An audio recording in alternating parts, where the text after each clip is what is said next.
Assalamualaikum warahmatullahi wabarakatuh. Perkenalkan, saya Autorikul Janah, mahasiswa Uinsis Karyau, Prodi Tadris IPS. Adapun tujuan saya membuat video ini untuk melengkapi ujian akhir semester saya dengan mata kuliah Pendidikan IPS dan dosen pengampu Bapak Nurdiansyah MPD.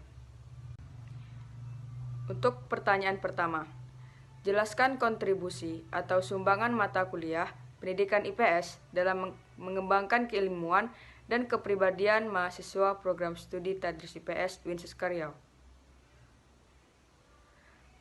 Adapun kontribusi pendidikan IPS. Yang pertama, pembelajaran IPS sangat dibutuhkan dalam membentuk sebuah karakter mahasiswa. Tidak hanya mahasiswa Uinsis Tadris IPS saja, melainkan mahasiswa umum, di mana peran pembelajaran IPS yaitu untuk mengembangkan pengetahuan, pemahaman, kemampuan analisis mahasiswa terhadap kondisi sosial masyarakat. Adapun yang kedua, untuk membentuk, menanamkan, memfasilitasi, dan mengembangkan nilai-nilai positif pada mahasiswa sehingga menjadi pribadi yang unggul dan bermartabat. Adapun yang ketiga, membekali mahasiswa dengan pengetahuan sosial yang berguna dalam kehidupan kelak di masyarakat. Yang keempat, membekali mahasiswa dengan kemampuan mengidentifikasi, menganalisis, dan menyusun alternatif masalah sosial yang terjadi dalam kehidupan di masyarakat. Selanjutnya, membekali mahasiswa dengan kemampuan berkomunikasi dengan sesama warga masyarakat dan berbagai bidang keilmuan, serta bidang keahlian.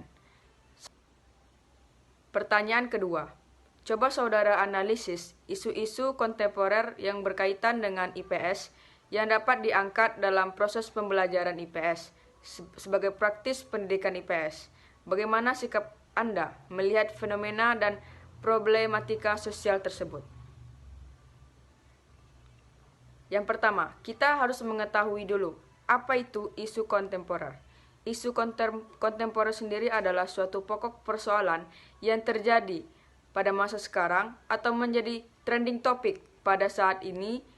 Jadi, solusi penyelesaiannya harus sesuai dengan masa sekarang, yaitu masa modern.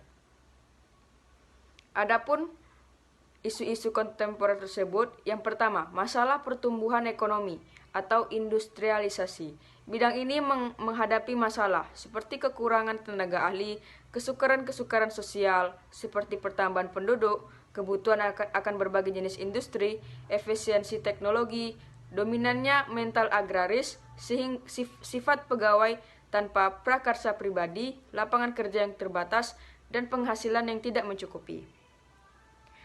Adapun yang kedua, masalah lingkungan hidup yang berupa pencemaran lingkungan yang semakin meningkat, bukan merupakan masalah sosial, bukan merupakan masalah nasional, akan tetapi masalah internasional.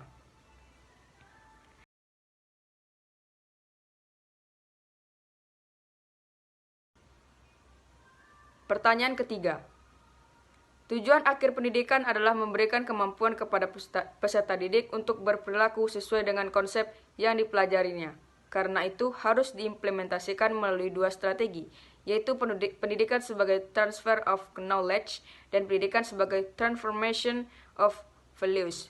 Deskripsikan kedua strategi tersebut dan berikan contoh implementasinya. Adapun pengertian dari transfer knowledge adalah mentransfer ilmu pengetahuan dan pemahaman, sedangkan transfer of value adalah mentransfer nilai-nilai moral dan kebaikan.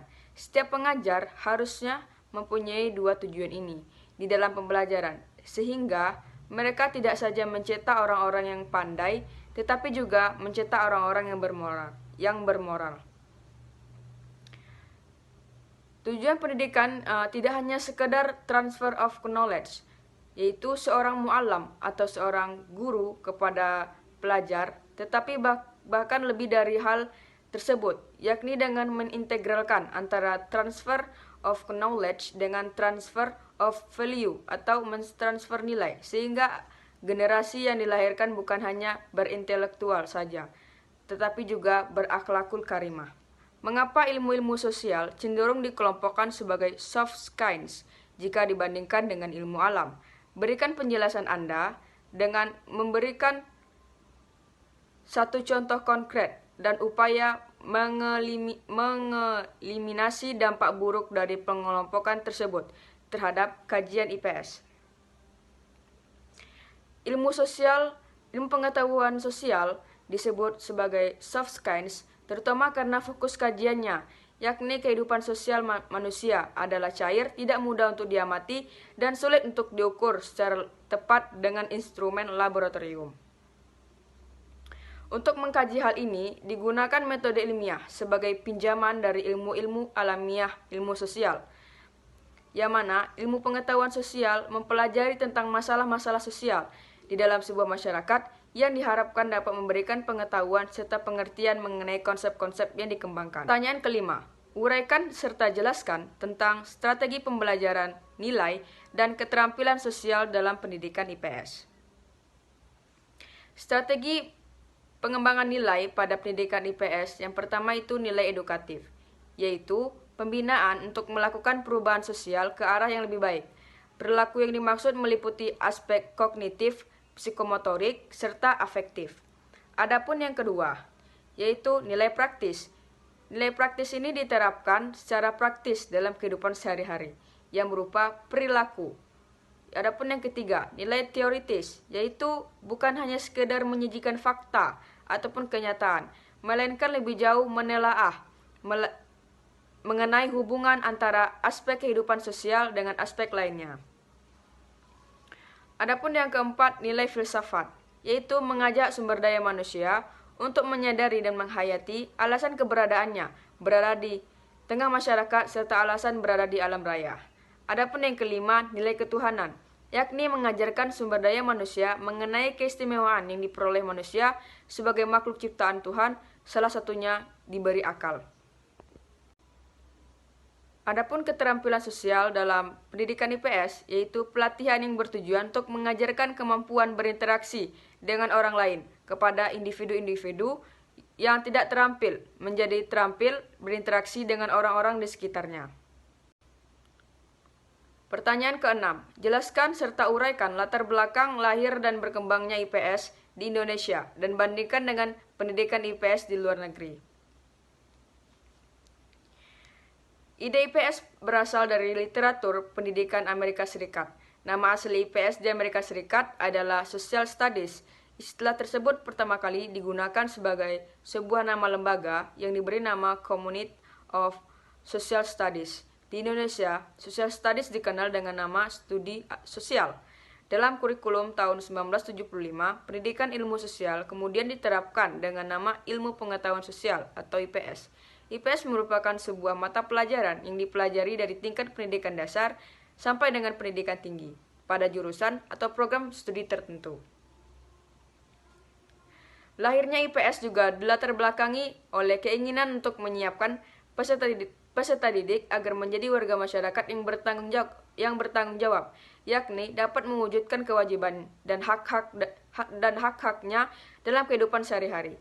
Dengan mempelajari IPS, peserta didik diharapkan menjadi warga masyarakat yang tidak individualistik, yang hanya mementingkan kebutuhan sendiri dan mengesampingkan kebutuhan orang lain atau warga masyarakat lainnya. Bagaimana perbandingan IPS di Indonesia dan di IPS di luar negeri? Sebenarnya banyak sekali perbandingannya.